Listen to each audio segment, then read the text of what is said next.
right. And we are live. We'll, let me go over here and get it shared to my personal page and give the audience a moment to build.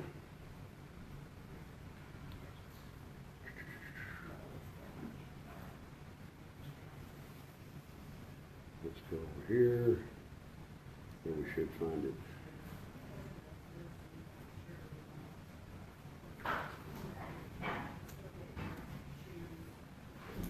All right. Looks like we're up to about 44 people. Hello from Texas. All right. Copy that. I can hardly see the comments, so you'll have to forgive me. What's up, Shauna? Good to see you. And this is not working the way I want it to. There we go. Let me get this shared over to my page as well. There we go. All right, we're good to go there. All right. Top of the afternoon, top of the evening to you. God, we should do something with light, huh? We could open that. That's backlight. Actually, what we need is more front light. A little bit of light in here. Yeah, that's Maybe that light up there.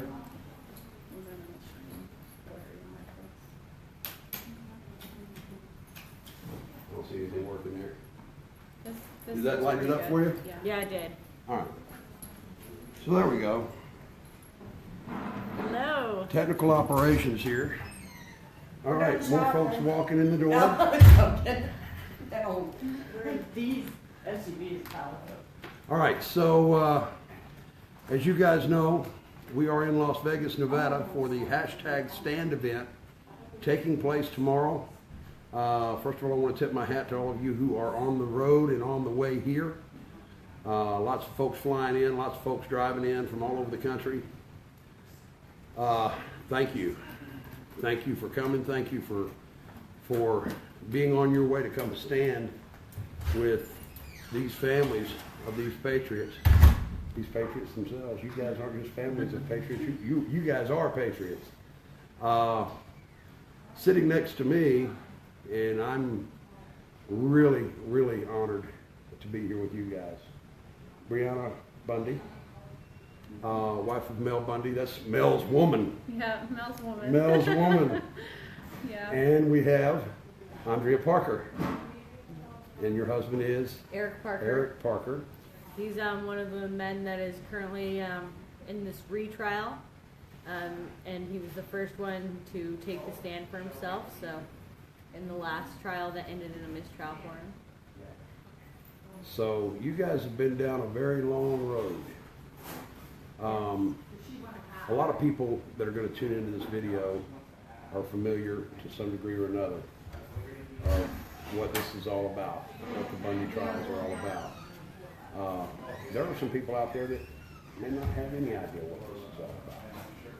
Brianna, can you speak to that? What is this all about? Why are you guys in jail? Well, that's a loaded question. Well, you want the legal or do you want the big picture? Let's go with big picture.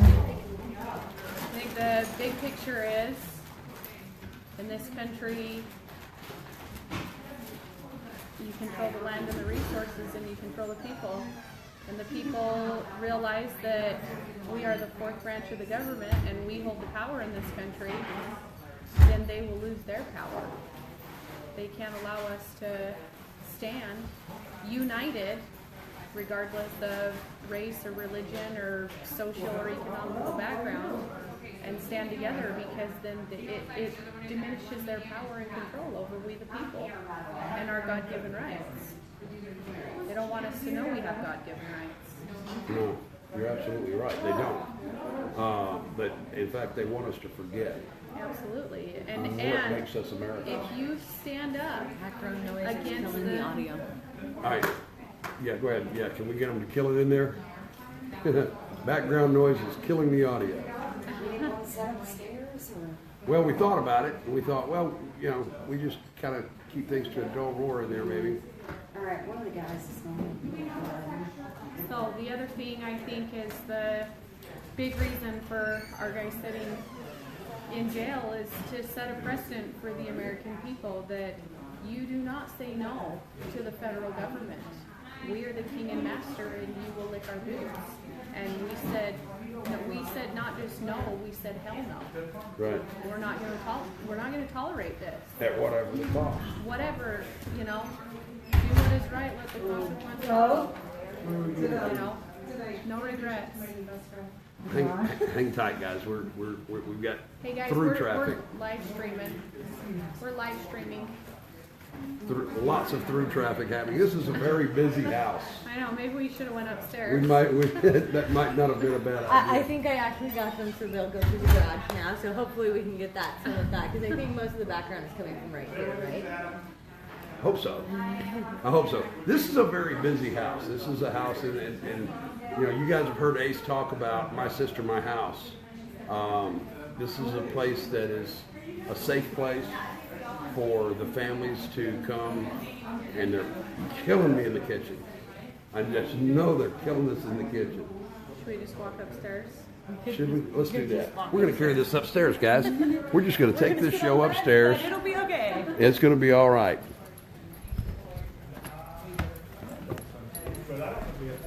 We're going to just roll upstairs. Stay tuned. Hang with us. Share this video. While you're waiting, share this video.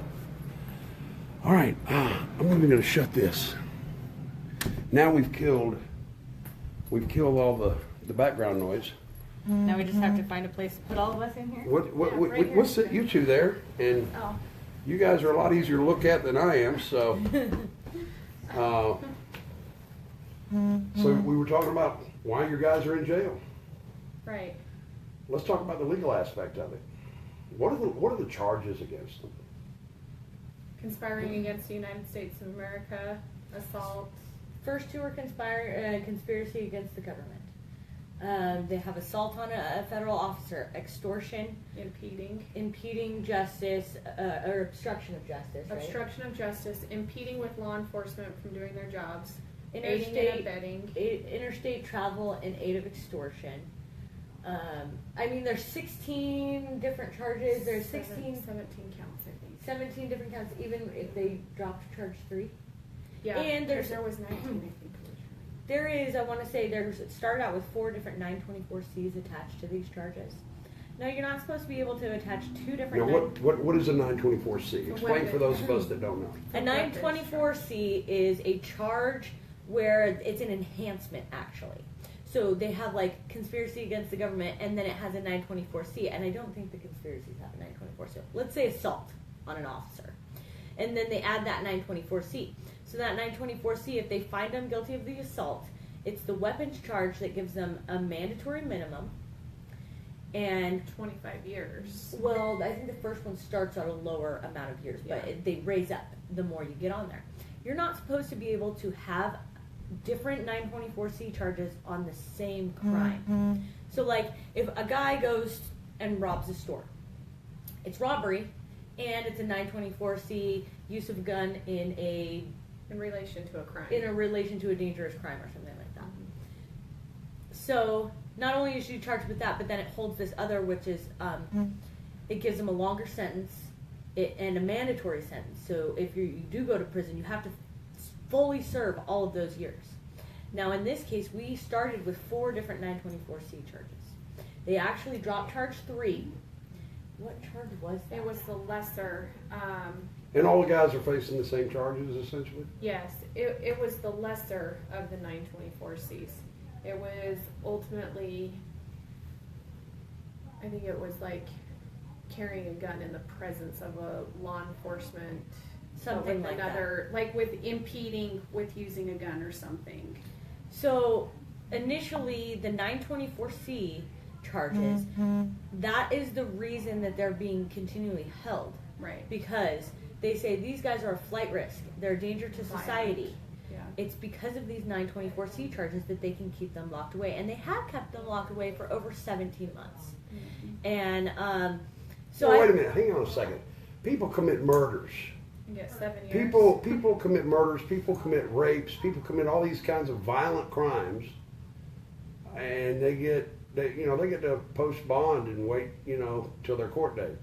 Yes, but because of the 924Cs, we weren't offered. In federal court, it's just detention or release. We weren't even offered the opportunity. Like at my husband's initial indictment, when they read his indictment in court, they told him that if he were let out to go home, that thousands of federal agents' lives would be at risk, his community would be in danger, even his own children would be in danger.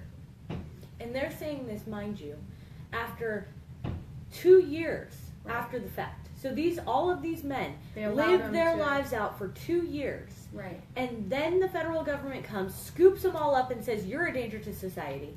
You're going to be held without bond until your trial. Then they claim it's a complicated case. Yeah, complex. And they need Yeah. a complex case, and they need to have extra time, more than the 2 years that they had building their case, to continue to build their case and be able to prepare everyone to try 17 people at once. Is it 17 or 20? 17 people at once. And then all of the guys, of course, immediately they're like, we want to sever, because if we can get our speedy trial, we want it. So they all put these motions forth to sever. Well, a year later, she comes back after, severing is not going to help anyone at this point. It's going to drag it out longer. And she says, well, we're going to sever you into tiers. And we're giving you what you wanted because you filed these motions back in April of 2016. Because some of the defendants wanted to sever because, like, they felt like their case was complex. Like, I believe Cliven, he said, well, this might... It was hard because they're saying that they have 7 terabytes of evidence against you. They're saying that these charges are so, so heavy, and and nobody had seen any evidence against them. They're making all these allegations, and these men are like, well, maybe it is complex. I mean, I don't know. I mean, I know where I was and I know what I did, but if they're saying they can get me on 250 years, maybe it is complex. So some of the men said that they agreed that it was complex because nobody had seen the discovery. It was August before we even got our first batch of discovery. They had been arrested in March, and the judge ruled that they had until the following Friday after everyone was indicted in April to have the discovery turned over to the defense. They still took another 3.5 months after that before they even got the discovery to them. So they never even knew why they were even being detained until August. So they pretty much, March, April, May, June, July, August, they'd already spent 6 months in jail before they got their And discovery. still don't know why. Yeah. And then they get it and they thought, what? You have 2 pictures of me? That's it? 2 pictures? Literally in the discovery, they have more pictures of my brother-in-law's dog than they do of my husband. Literally more pictures of his brother's dog than they have of my husband.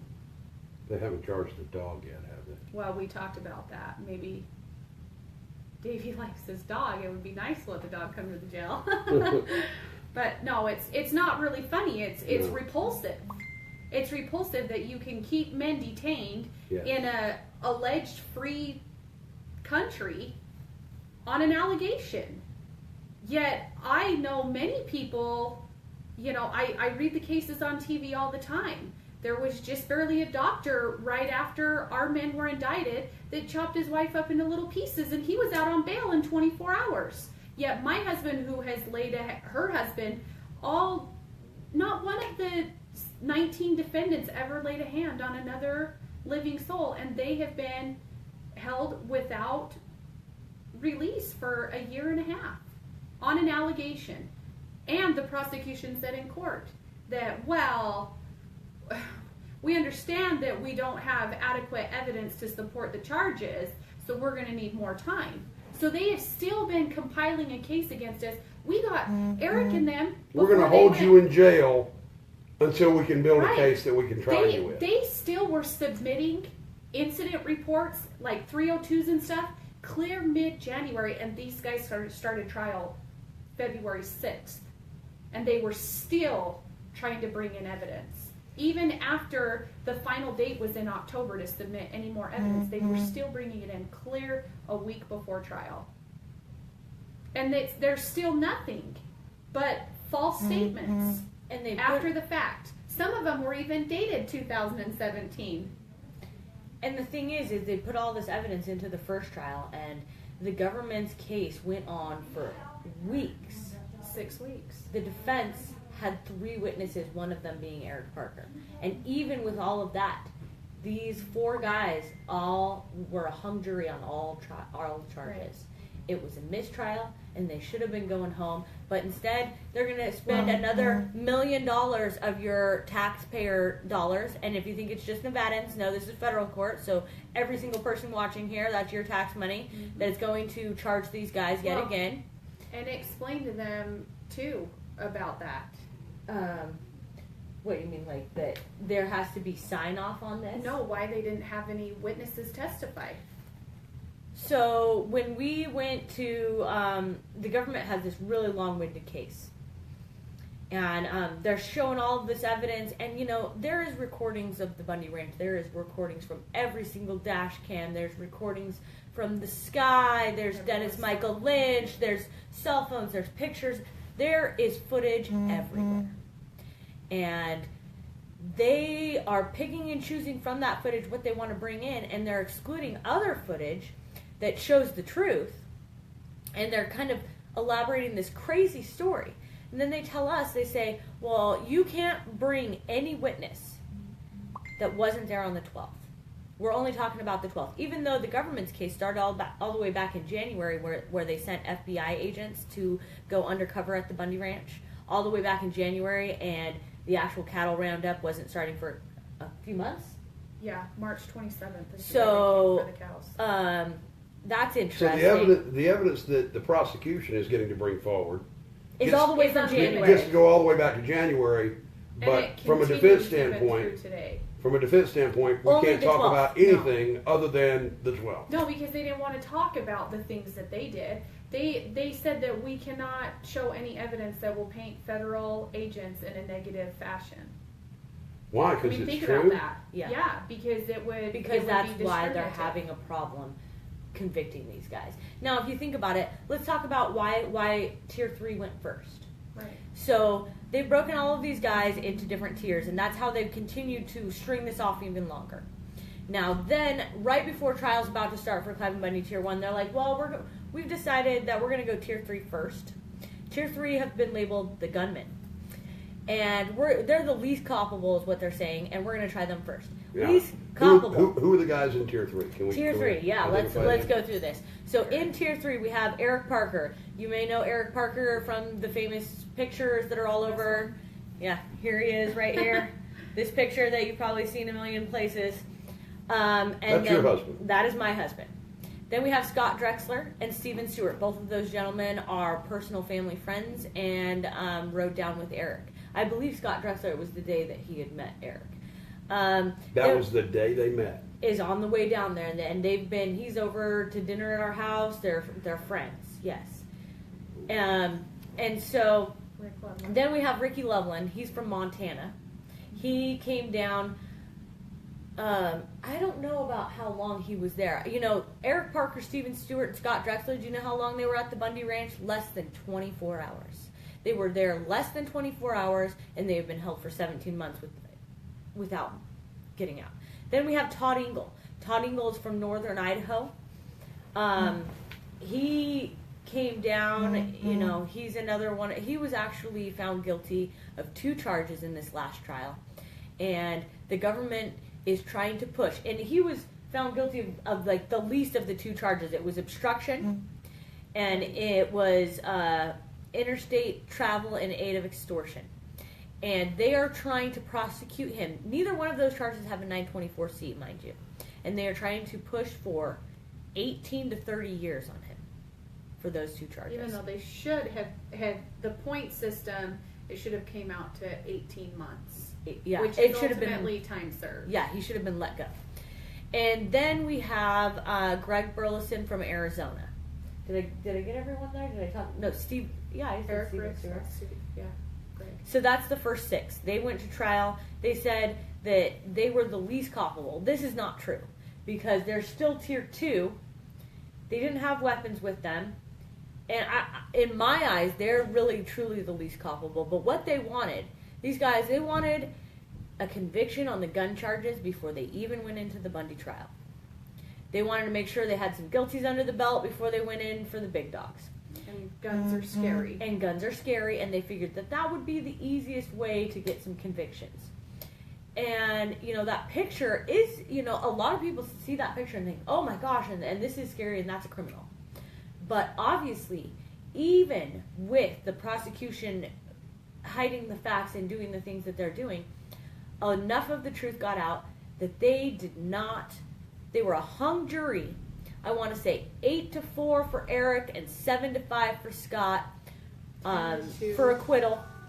10-2 for both Ricky and Steve on acquittal across the board. And we're trying these guys again. That isn't even 50%. And we're going to spend millions of dollars retrying this case all over again. So... And they didn't let him come home before they re-indicted him. They took him straight back to jail. I mean, they should have been rearrested and re-indicted. They should have been able to walk out that courthouse that day. They would have done that. They've done that with every other mistrial in American history. They get to go home and wait for the prosecution to re-indict. To decide whether or not they're going to run the case again, right? Right. But that's not what's going to happen here. And so here we have this situation happened, and Cliven Bundy's trial was supposed to start 30 days after our trial ended. Right. Well, what ended up happening is they pushed that back a little even further, and they said, well, we're going to retry these guys again. So that's going to push Cliven Bundy's trial again. It's stated for 30 days after our trial that's just starting ends, and that pushes tier 2 back into next year. These guys are sitting in jail. They've been sitting in jail for over 17 months, and they don't even have a trial date yet. Yeah, my husband's trial date, realistically, if things continue like this, will probably not start for at least until fall of next year. And He's already been locked up for 17 months. Yes. But he's still looking at another year and a half, maybe. Well, yeah, because the holidays are going to interfere right when Cliven's trial starts. So realistically, they're not going to be able to hold a jury for the holidays. So they'll have to push Cliven's to January because the prosecution already alleges that it's going to take 6 months to try Cliven, which will put June, and then 30 days after June, or however long it takes for a jury to decide a verdict, then August, September, before my husband goes to trial. And his baby was 2 months old when he got arrested. He's never even met his baby, let alone all the time that he's missed with our other 4 daughters, So my baby's learned how to walk and talk without her dad home. And then they filed a motion against my husband saying that his reasonings for wanting release to go home and prepare for trial and to care and provide for his family were not grievances.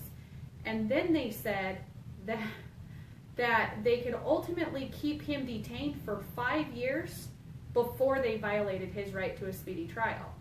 Then 3 days later in court, the prosecutors ranted and raved and made a big scene because one of our attorneys wanted to start trial 2 days later because it conflicted with the trial that he was in progress with. Made a big deal over it because they have families and obligations that they need to be home for. So the government's children matter, but my children, who are we not innocent until proven guilty? Gloria Navarro says that we are guilty until proven innocent. She told my husband flat out in court that because you are a Bundy, you must be guilty of these things that the prosecution has alleged. That's what Judge Navarro said. She said flat out, because you're a Bundy, you must be guilty of these things. Wow, that sounds... I mean, how does that sit with you? That sounds quite partial, doesn't it? His indictment, the only time it ever mentions Mel in a 63-page indictment, says that Mel Bundy left his home in Round Mountain where he traveled to the Bundy Ranch where he is known to have affiliation. Exact lines from the indictment. He says, I'm ultimately been sitting in jail for 1.5 years because I was born. because he was born. Of course he has affiliation with the Bundy Ranch. He was born and raised there. His last name is Bundy. I'm quite sure he's been affiliated with the Bundy Ranch. Yeah, duh. You know? So, anyways, it's just amazing. And then they told Mel that, you know, I told you that the day before they had said, well, you don't, or 3 days before, that his speedy trial rights would not be violated for 5 years.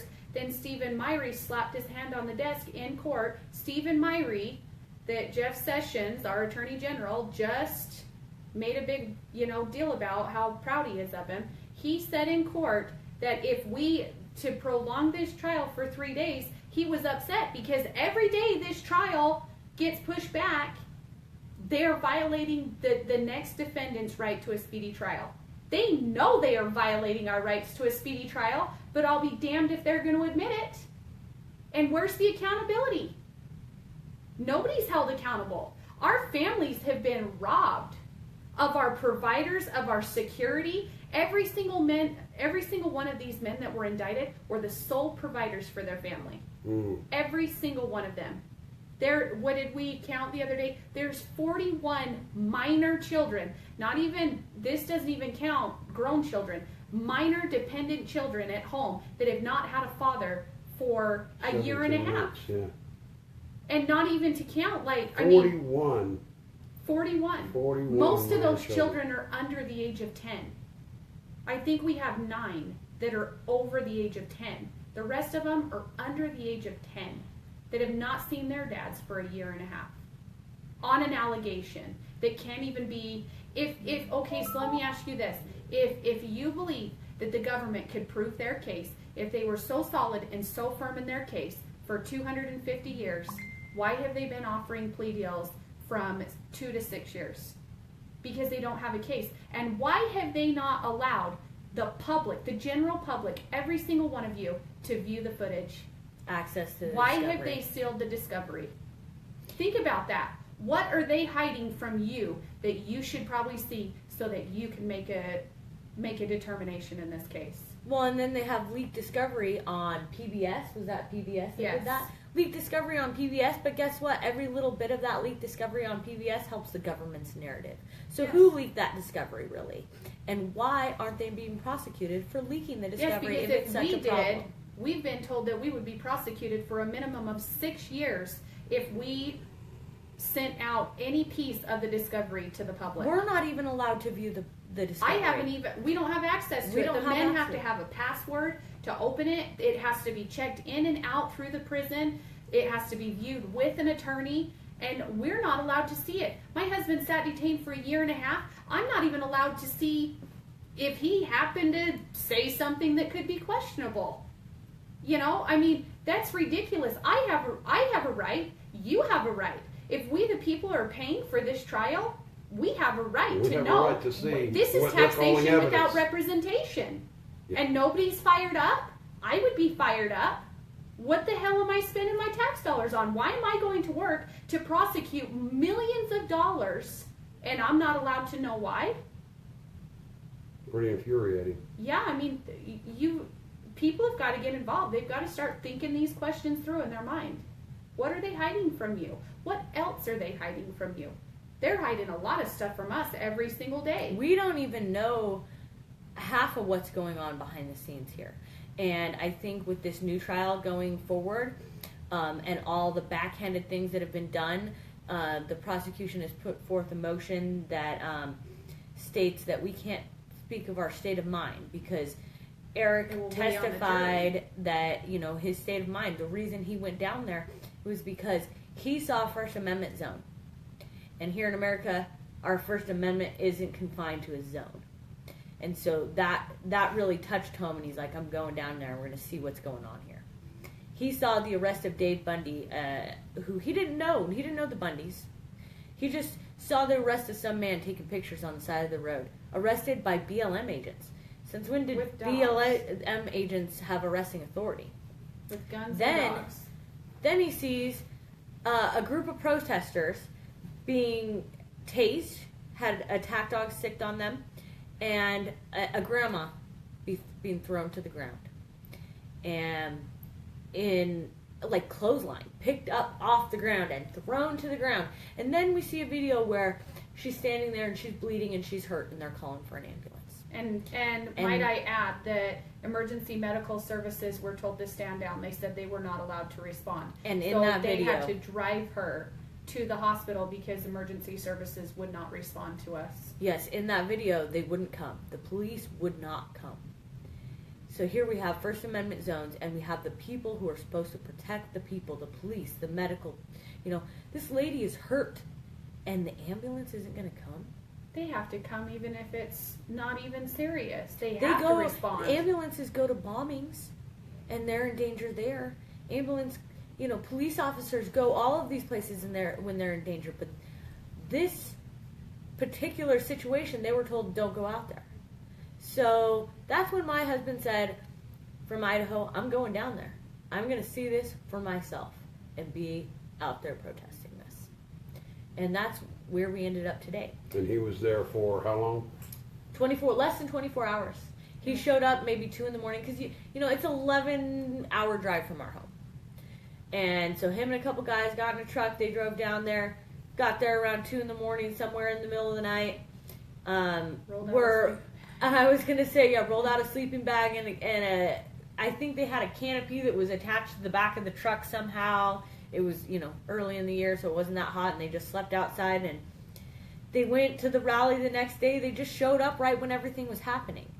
And they went down to the wash thinking, the sheriff had got on the stage and said, the BLM is leaving. They went down to the wash to see the cows go home is what they thought was going on. They get down there to militarized forces pointing weapons at everyone. And then when that ends, they went and packed up their stuff and drove home because it was over. They shook hands with the police officers that were up on the bridge with them, the Nevada Highway Patrol. I believe there was a thanks for making sure that didn't get out of hand situation where he said to the police officer, Todd Engel was found guilty of obstruction of justice. I sat in the courtroom every single day that last trial, and that's the only way I've seen any discovery is by sitting in that courtroom. You know what I saw in that discovery? Todd Engel was on that bridge. He saw a militarized force pointing weapons at him. He went and got a police officer that was up on the bridge. He brings him over and says, look, those guys are pointing weapons at him. Get them to stop pointing weapons at us. He never pointed his weapon. He never brought it up. Yet he's charged with obstruction of justice. How is that obstruction of justice when you go and get a police officer and say, hey, what's going on here? And that police officer stood with him most of the day. The guy came to testify. He says, well, in this kind of situation, we can't control all the people. We're not going to ask them to put their guns away because this is a situation we're trying to de-escalate, and that would escalate the situation. So us as officers, we just buddy up with the people that we think are a threat. And that's their explanation for him being standing next to Engel the entire time. And shaking hands and patting each other on the back at the end of the day. Well, but in cross-examination, he was asked if Todd Engel was helpful. And he did testify, yes, he was helpful to him. So, and then he's charged with obstruction of justice. And then ultimately tripled what the sentence should be. Why? Because they need to set a very serious precedent to the American people. Don't you stand and we against the will government. crush you. They want us to be weak and scared and intimidated and just go home and crawl under the bed and hide. And we can't allow that. No. I'll be damned if I'm going to hide. I'm going to stand up and I'm going to scream it from the rooftops. You are not going to tell us in this country that we don't have a First and Second Amendment right. Although they did file in motion and the judge did state in court or ruled in favor of it that your First and Second Amendment rights cannot be used as a defense in United States courts. So why do we have a First and Second Amendment? That's why we have them, is to be our defense in court. Right. But they're not allowing her husband and his friends to say, I exercise my First and Second Amendment right. I have, those are in writing. We don't have those rights.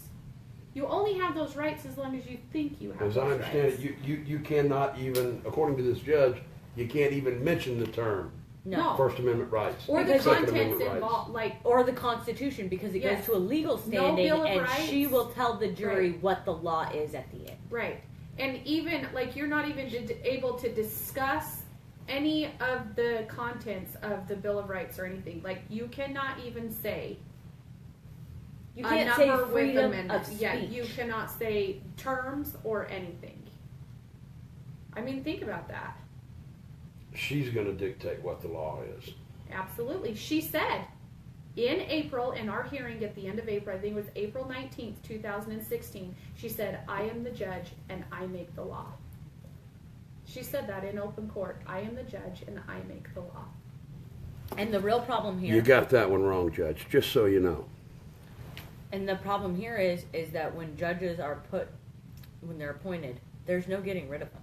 Right. What, has there been one in the entire history that's ever been taken out of office? So where's our checks and balances? What has happened to our country? This was set up as a 3-tier system so that there was checks and balances on everything. And that is obviously no longer happening. When you can appoint someone to a position, first they're appointed there, they're not voted in. And appointed by the very person Who did this to us in the first place? wrote the indictment. I mean, come on. And, but I mean, even if it wasn't our case, any judge is appointed. It's impossible to get a judge out of office. Our entire judicial system, and believe me and Eric, after the Bundy Ranch, we said, this is going to end in a courtroom. After the 2 years, I started to believe that wasn't going to happen, and that's when it did. But we always believed it would end in a courtroom, and we had truth on our side, and that we And would justice, we'd receive a fair trial. and we would come out on top. And now that I've gotten into the judicial system, I am fully aware that is not going to happen. They did everything they did last trial. Everything they could possibly throw at us, and they still got a mistrial for these 4. A hung jury. And I mean, mostly for acquittals. Those 2 guys, Stephen Stewart and Ricky Loveland, they were 10-2. That is 2 holdouts on everything and 10 for the rest. They should have been released. It's ridiculous that they are continuing this. But they decided this time around that it wasn't enough what they were doing, so they're going to make it even harder for us. We can't talk about our state of mind. We can't bring that up. We can't talk about Nothing the Constitution. that will tug at the heartstrings of the jury. We can't talk about the BLM's heavy-handedness. We can't talk about Dave Bundy's wrist. We can't talk about Margaret Houston being thrown to the ground. We can't talk about any of that. Guess what else they're going to bring in? They're going to bring in the 3% of Idaho. That happened afterwards. They're going to bring in Sugar Pine Mine. That happened afterwards. Neither of these things have anything to do with the Bundy Ranch or any of the other people. And White Hope Mine. So what they're trying to do is they're going to bring in stuff that has no relevancy to this case, because they're trying to make people think that he's some crazy guy that goes around matching force with the government, because he wants to hold people accountable for their actions, because he wants to be there and witness when people are being wronged. Stand next to a guy and say, I'm going to stand here with you until you get your day in court, because we're all at least allowed our day in court. And then that's not even enough. Then in jury selection, we get through all of jury selection, and we're not allowed, we were affected even there. We're not allowed to ask certain questions about if you believe in your First Amendment, Second Amendment. We couldn't mention any of that in the jury selection. That was just past the day jury selection started. So we had a half an hour to switch our questions around, because it affected how we could ask questions to the prospective jurors. Then, when jury selection is finished, they accuse us of racial bias and gender bias and make us explain every single person we wanted off that jury. Now, I don't know if you've ever went through the judicial system, but how you pick a jury is you get rid of the biased people. There's a questionnaire, you get to ask questions, and then you get rid of biased people. Then you ask questions to everybody else, and the prosecution in this case, they get 10 strikes. The defense gets 14 strikes. And it's kind of like a draft is what it looks like in the courtroom. This side picks a few, that side kicks a few off. This side kicks a few off, that side kicks a few off. In the end, they say, we've got gender bias and racial bias. And not only that, but we created the exact same jury as last time. And so they made us go through and explain exactly why we strike people. Now, the way I thought it is that you could strike someone from the jury for any reason whatsoever. But apparently they're saying no, and it has to be a good reason. Now, our lawyers, they gave reasons for all of these. They had good reasons for striking these people, but some of them just weren't good enough for the judge. And so she decided to take 5 of those people that they had struck, put them back on the jury. Not only that, but they're not going to get to pick 5 more people to get off. No, they're going to go with the jury as it sits there. So that means, in the end, the prosecution gets 10 strikes, the defense gets 9 strikes when it should be 10 to 14, defense gets 14. I mean, how much do they have to stack the odds against us to get a conviction here? And where is the people that are going to come here and say, this is enough? You know, how blatant do they need to get before people are going to wake up and say, hello, what is going on here? This is the kind of thing that happens, and then 20, 30, 40 years later, all of a sudden the discovery's let out, and everyone's, oh my gosh, do you see the injustice that they did to these people 40 years ago? That's why they've got the discovery under wraps. That's why they don't want anyone to be talking about this. I swear they had the media on a do not talk about this at all kind of deal. It has been very, very quiet, hasn't it? Well, there was actually a gag order against some of the media at some point last summer where they were not allowed to touch our story. And I don't know the guidelines in which they said the gag order. I don't know how that works, but the judge said there would be a gag order placed on the media. So who all that includes, I don't know, because I've been on radio stations all over the country telling it, but they're not allowed to show any of the discovery or anything like that.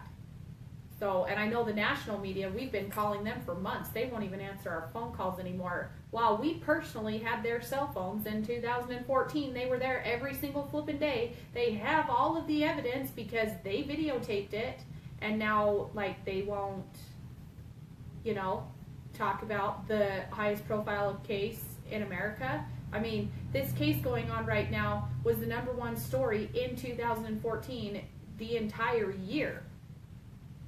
And nobody even knows that we're even in jail and that we've been in jail for a year and a half. Nobody even knows that these men, they think that they're home. Why have they been detained? You get, like, for me personally, when I heard Mel got arrested, I'm like, all right, well, how much is your bail? And then I found out, well, there's no bail in federal court. It's just detention or release. And I'm like, well, when's your detention hearing? I mean, surely you're going to come home. I'll see you in a couple of weeks. And weeks have turned into months, and months have turned into, we're going on years now. You know, and no, I mean, no husband, no provider, no father, you know, so it all rests on our shoulders. We're not only having to go to work every day to provide for our family. I mean, I work a 10-hour day every single day at work with a 1-hour commute most of the time. Then I come home, I have to care and provide for my children. Then I have to fight my husband's legal case because he's not free to be able to do any research. They don't have computers, like they can't go on the internet and find evidence. Yeah, they can't go Google something or look for that picture that they need. Guess who that falls on? Her and I and the rest of the wives or loved ones. So we're having to prepare for their trial, which it says flat out that they have a right to find joy in preparing for trial, yet they haven't even been allowed to do that. And even if we did, they don't let us plea our case in court. This is a one-sided. Our witnesses were even intimidated last time, telling them that if they wanted to, they would show up to take the stand, and they would say, well, if you take the stand, you're going to be indicted. You're aware of that, right? You probably need to retain an attorney. And so then when they would go and retain an attorney, then they would say, well, never mind, we're just going to strike them anyways and not let them take the stand. They would appoint intimidation an beyond attorney when they got there to testify. Right. Then they'd have to go talk with that attorney, and then the guy comes back in, because this happened for the first 2 witnesses. The guy comes back in and he says, I'm still going to testify. And then the judge tells him, in the middle of the courtroom in front of everyone, not the jury, of course, that, you know, by testifying, this is an open investigation and you could incriminate yourself. I just want to make sure that you understand the ramifications of what's coming against you. And then he still says, I'm going to testify. And he changes his mind over the night. You know? It was, We had and some that refused to change their mind, though. They said, "Indict me, I don't care." And so then she would say, "Well, it's irrelevant to it's irrelevant. They don't need to take the stand. It's cumulative or whatever." the other thing is that there's no other way.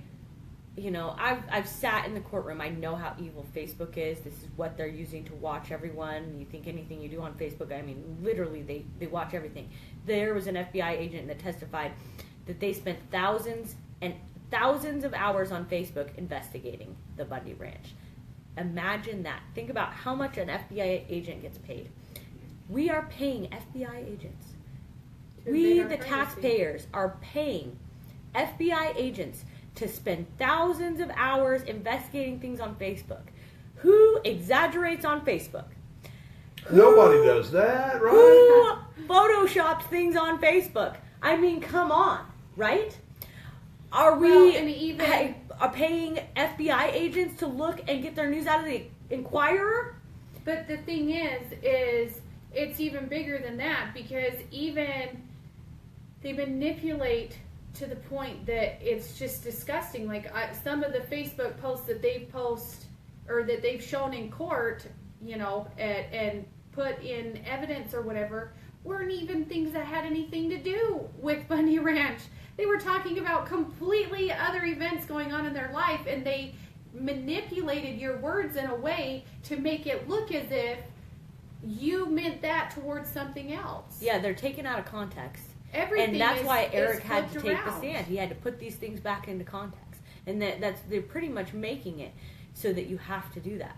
And you can't speak of things. In fact, they called me an unindicted co-conspirator in court. Mm-hmm. I wasn't even at Bundy Ranch. They called me an unindicted co-conspirator because Stephen Stewart had posted that it was over, the cows were home, and they were coming home. And I said, hell yeah. And I And spelled then it wrong, even- apparently, and now I'm an unindicted co-conspirator Right, for and- saying that. But really why I'm an unindicted co-conspirator is because I am at the courthouse every single day, taking my notes and coming downstairs and putting it out there to people because nobody else is. So not only am I being the mom and the dad and paying the bills, Court but I'm reporter. also the only media that, well, not the only, the Las Vegas Review-Journal lady is in the courtroom more than any other media. So they're Las Vegas Review-Journal, top notch. They're in there actually seeing what's happening. But other than that, you know, who else is getting the story out? And when they do, when the media does come, it was only on Greg Burleson for something that came out, and they didn't even sit in the courtroom. They reported on something they didn't even hear for themselves. And so, of course, it was reported incorrectly. So here we have just But also, a mountain of stuff that we have to move, a mountain of things that we are, as families, are faced against, that we have to work against. And this is their whole point of having these guys held for this long. To break them, to break us, to make sure that they can't work on their case.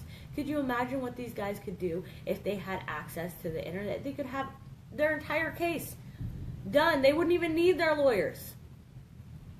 well, and also too, for all you Facebookers out there, so know this, that any time that you are ever tagged in a post, if you do not remove your name from that post, you now agree 100% and support whatever is listed in that tag, or even anything that's commented in that tag.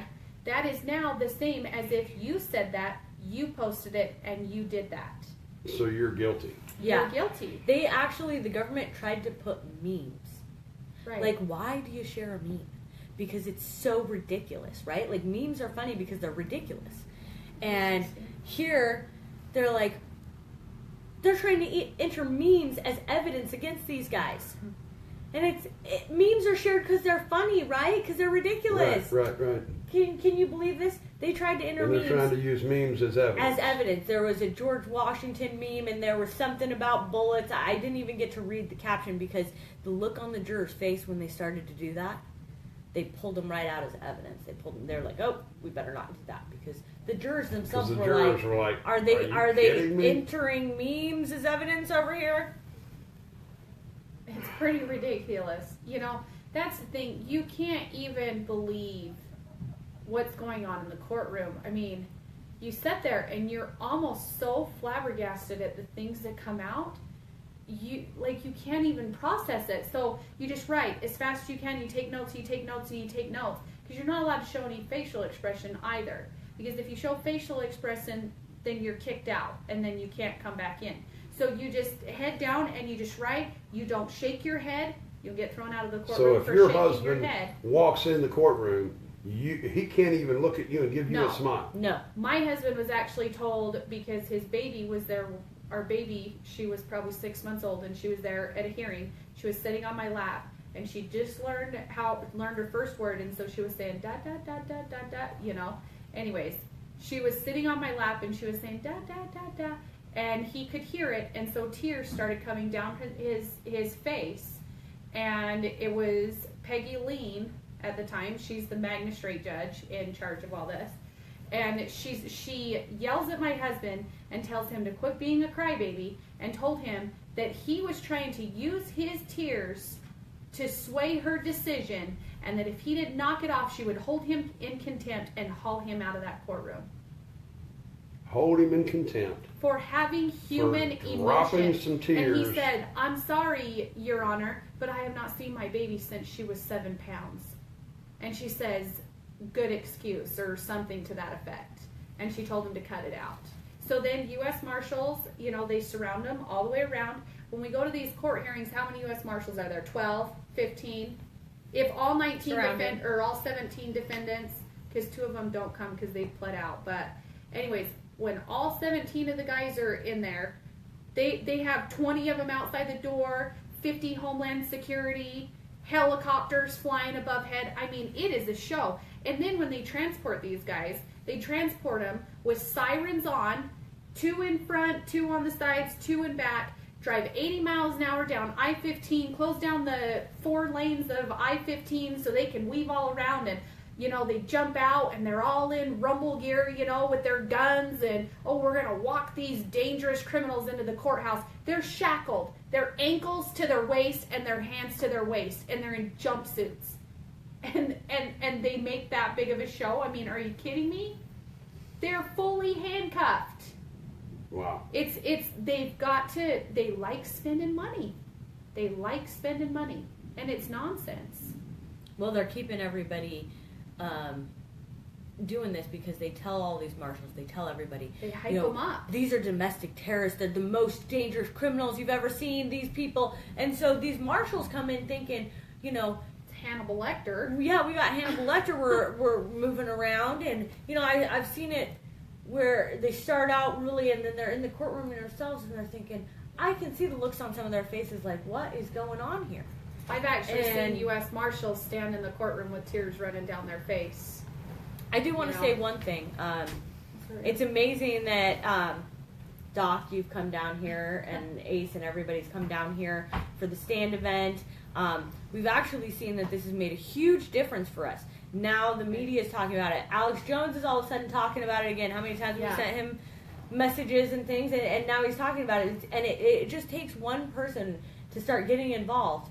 And then more people are getting involved, and it's waking up a lot of people. So we have the stand event, and that's going to be here in Las Vegas. There is, you want to talk about the protest in the morning, and then I'll talk about the night event? Slide over there. You guys, look at y'all. We're rocking at 219 people. So in the morning time, we're going to have a protest, a rally in front of the district attorney's office, the federal prosecutor's office. The biggest thing here for the morning event is just to put him on notice, to let him know that he is accountable. Judge Navarro, she is accountable. All of these things, these atrocities have happened, and they've been happening for years because nobody has stood up. Nobody has ever taken a stand against these types of situations, and we're here to let you know. Judge Navarro and the prosecutors, the federal prosecutors from one side of the country all the way to the other, you're going to start being held accountable. We, the people, are going to start asking questions and demanding answers. At no more point in time are you going to think you can bull. I was commenting on your video earlier when I was at the airport. If this case was so strong, if the prosecutor's case was so strong, would they really need to railroad these men instead of giving them a fair trial? Mm-hmm. So like we've said from the very beginning of all of this case is about these men. The reality is, it's about these men and every other patriot in this country. That's a fact. Because what happens in this case affects all of us. It affects you in California. It affects you in Texas. It affects you in Montana. If you believe in the red, white, and blue, you believe in true liberty and freedom, then this case affects you. So in the morning, we're going to do an event in front of the prosecutor's office to let him know that he is going to be held accountable. What time are we doing that event? We're going to start at 7 in the morning, and we're going to go until we run out of water. That'll be fast down here. Probably in about 11 o'clock to noon.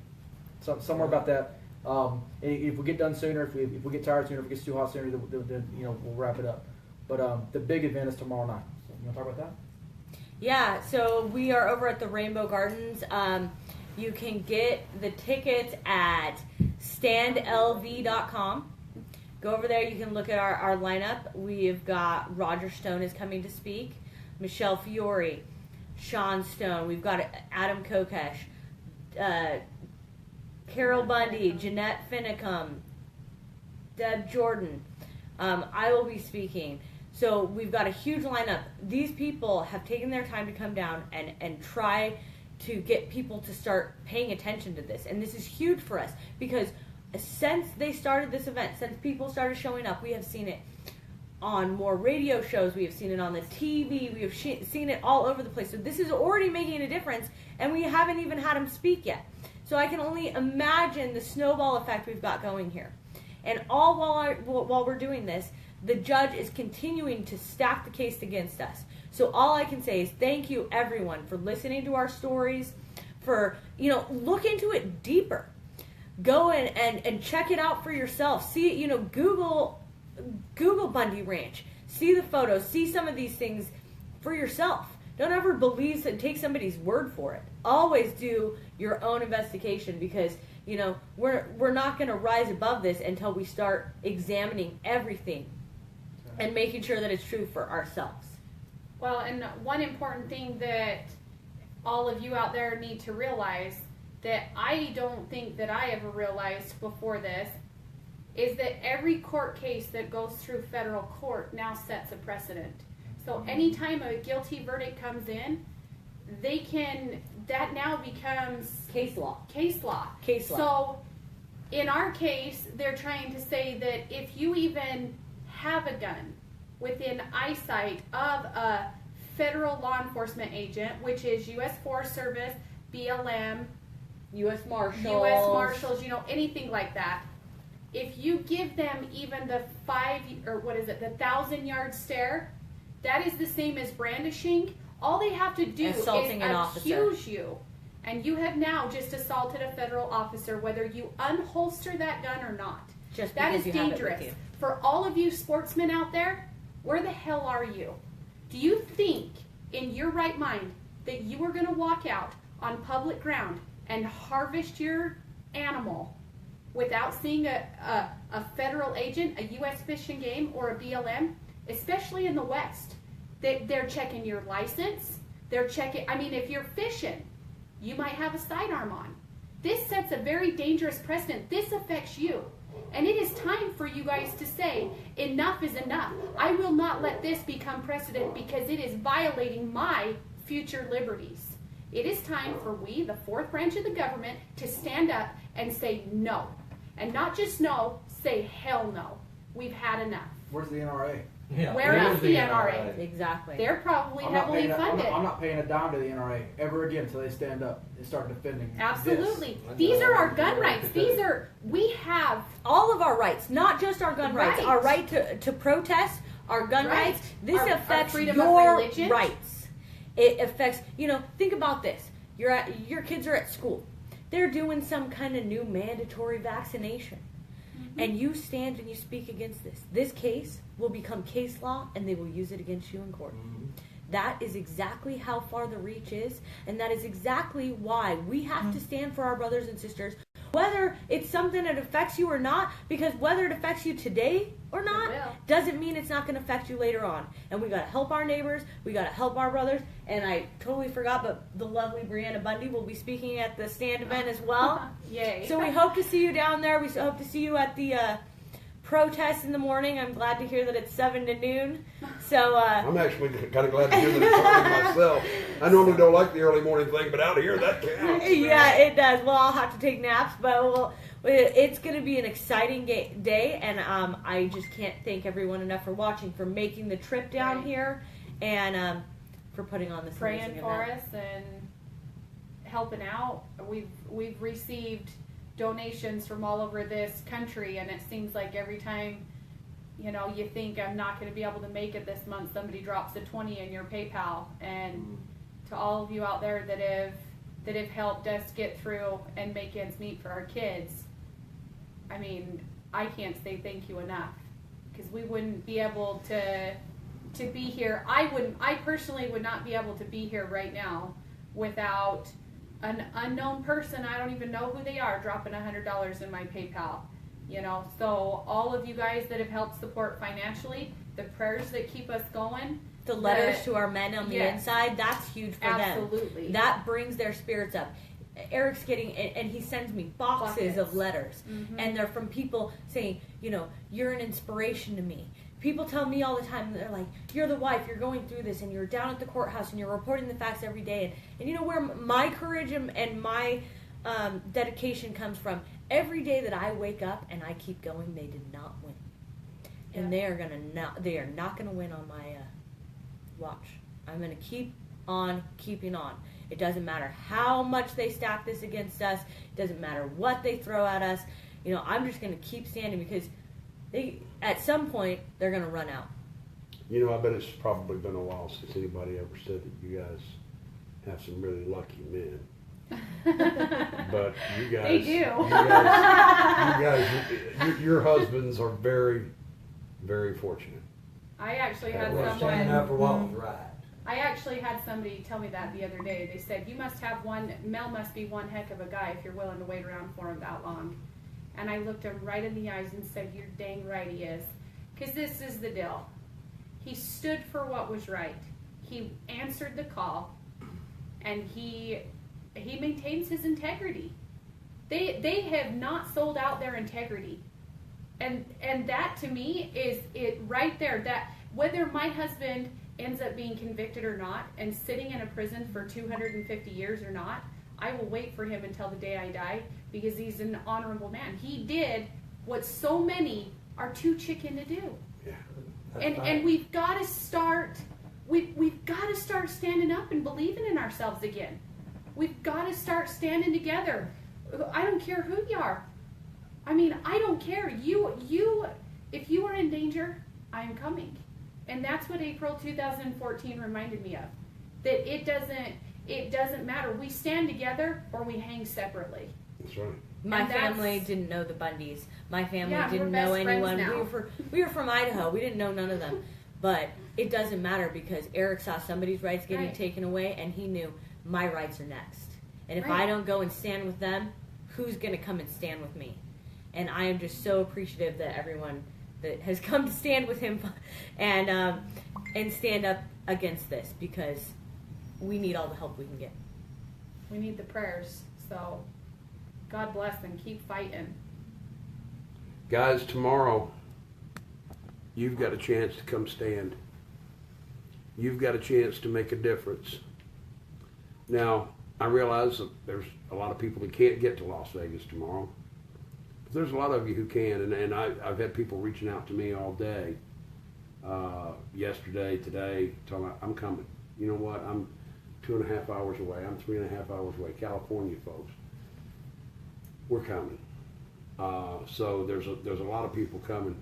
People who aren't coming, if you can't be here for the hashtag stand event tomorrow, what you can do is reach out, and I said this morning in my video, I don't know if you guys caught it, reach out to the president, reach out to the White House, let's blow up his phone, let's blow up the White House, hotline, let's blow up the email server.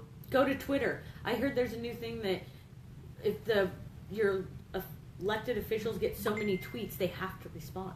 So if you have Twitter, If tweet you him have up. Twitter, Tweet Donald Trump. start tweeting Donald Trump. Donald Trump could put a stop to all of this. President. Donald Trump. That's right. Did y'all hear that? It's Yeah, President President. Donald Trump. Just in case you weren't aware, it's President Donald Trump. Are we supposed to say that legally? Billy Sessions in the house. Look I'm here. back here, I'm being quiet. I don't like the Forest Service. The American cowboy. Don't like me a cowboy. I ain't fond on cowboys. Guys, thank you for everybody that's shared this message. If you haven't shared this video, please share it. And then after you share it again. Share it into your groups. Share it into all of the different venues that you have. Because we need to get this message out. We need people standing with us tomorrow at the hashtag stand event. We've got a great evening event scheduled for tomorrow evening. Did we talk about that? Yes. We could go over that one more time. We have an evening event at the Raybo Gardens. You can find all the information in the lineup at standlv.com. I saw somebody put it in the comments. Maybe they'll put it in the comments again. Check us out. We're going to have Roger Stone, Sean Stone, Adam Koketh. We've got a lot of people. Jeanette Finicum, Carol Bundy, Deb Jordan. Both of us lovely ladies. We will be there. So hopefully if you're around here, you know, Arizona's not that far away, Nevada. That's right. Utah, California. Come and say hi. Come and hear the stories for yourself. Well, folks, that's it for now. We may do another one a little bit later. Who knows? Don't know what's going to happen, man. It's been a crazy, crazy day here at the Bundy Fundy House. I love the nickname. I love the nickname that you've got, Brianna. What's the nickname that they gave you? The Energizer Bundy. The Energizer Bundy. Hey, we've Because got to keep going. Keep going, keep going, keep going. Guys, Got it. we're going to close this out as we normally do with Real Talk with Brother Doc. We always close it in prayer. And no better time than now for us to pray. Let's pray. Yes, sir. Dear Heavenly Father, Lord God, I thank you for this time. Lord, I thank you for this opportunity to share this very important story. Lord, we just pray your intervention in this tragedy that is taking place in our country with this trial. Father, we just pray that you will move in a mighty, mighty way so that your reality cannot be denied, so that folks can see that God still is working miracles in America. Father, we just thank you for the strength shown through these ladies. Lord, I know that the strength that they have isn't their own. Father, I know that the strength that they have is brought to bear by you. We just thank you, Father, for using them as an example for us to follow so that we can see what it is to stand when it's most important. Father, we just pray that you'll forgive us for every time that we slip, every time that we fall, every time that we fail. Keep our feet on your path, our minds on your mission. Father, thank you for all the many blessings that you continue to flow upon us. Walk with us, guide us, Lord. In Jesus' name, amen. Amen. God bless each and every one of you. God bless your families. And as always, God bless America. God bless America. Thank you. We'll catch you guys next time. Who knows? We don't even know anymore. I can't even tell you. I'm too busy doing Patriot shit. Catch you next time.